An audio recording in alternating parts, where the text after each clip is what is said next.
Hey guys, you ever worried about that cold start in the winter season?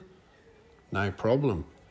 Grab yourself a fan heater, plug the thing in, turn it on and prop it up underneath at the right angle, pointing towards the oil pan. Make sure nothing's in the way, like loose wiring or anything like that. Leave it there for a good 10 minutes or so.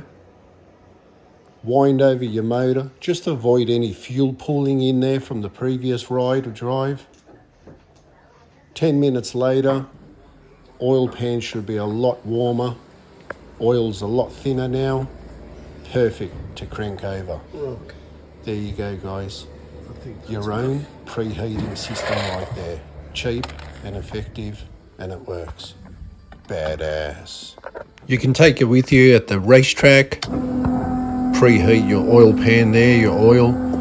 Get it a little thinner, a little warmer before that initial cold start. You can even warm up, preheat your cooling system, prop it up in the engine bay, let it face towards your radiator core, just to get things a little preheated and expanded before that initial cold start.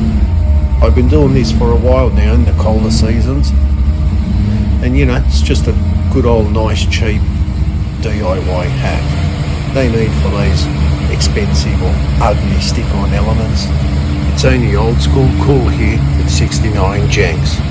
The proof is in the pudding.